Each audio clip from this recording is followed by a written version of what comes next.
1 year into the administration of President Bola Tinubu, Nigerians say his promise of renewed hope remains largely unfulfilled, while the government insists that everything is on course and that it is delivering on its promise. A significant number of citizens have expressed their disagreement. In this report, TV360's Tamilore Akinkwole conducts an assessment of President Tinubu's administration in the last 1 year. At his inauguration ceremony on May 29, 2023, President Bola Tinubu presented an 8-point agenda and announced the removal of fuel subsidy, marking his first major decision as the President of Nigeria. The decision has had far-reaching consequences, leading to a spike in inflation, high cost of living, among other issues. A year later, public opinion on President Tinubu's administration remains deeply divided. While some Nigerians have expressed support for his leadership, others remain critical of his approach and the pace at which he has implemented his policies. People are not really feeling his governance. A lot of people are complaining. There are so many expressions everywhere. They should try and look into that. I don't think people are pretending. For me, even my business used to blossom, but now, because people don't have much money, things are down, they don't consider. So we that are into business as well, we are affected. I think they should be more creative. Think of how to generate ideas, bring investors in, how to move the economy to the next level.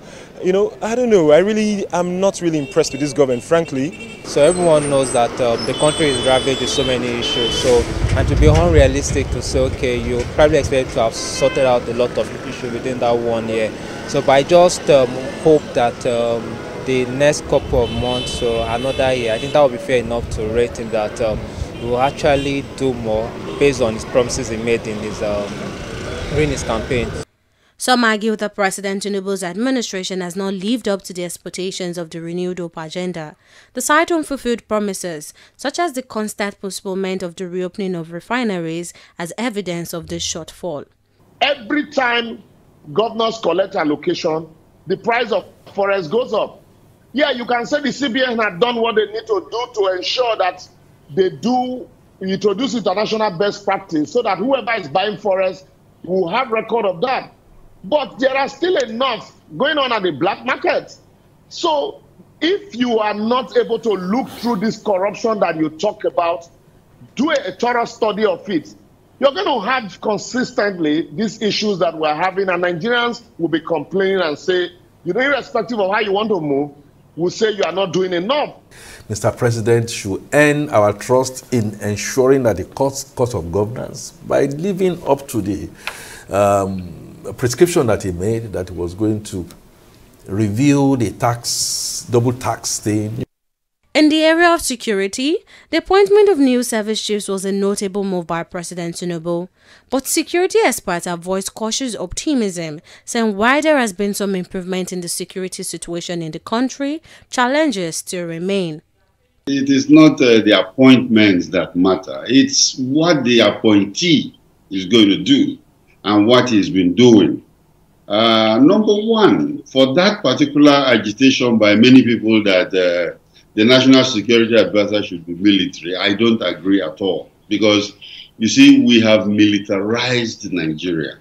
We have militarized Nigeria in such a way that everything is now military. You know, I would suggest, in fact, from now, with the president taking stock of his administration for the 1 year, you know, the National Security Advisor, yes, he has police background, which is okay, because that is internal security. And of course, he can deal with that. But remove all the military guys from internal security issues. President Tinubu's first year in office has witnessed significant challenges in the economic sector, particularly food inflation.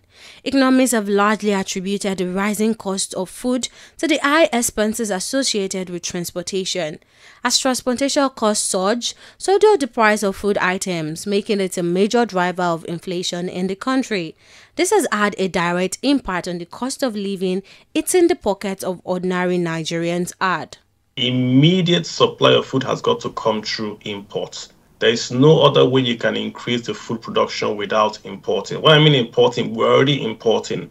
But you've got to go to the customs and say, we're going to allow zero duty, zero VAT on everything food import into Nigeria for the next 3 months. So that food comes in, but the price of that food is low. That fights inflation immediately, because inflation is about 51%, about 10% is contributing to inflation.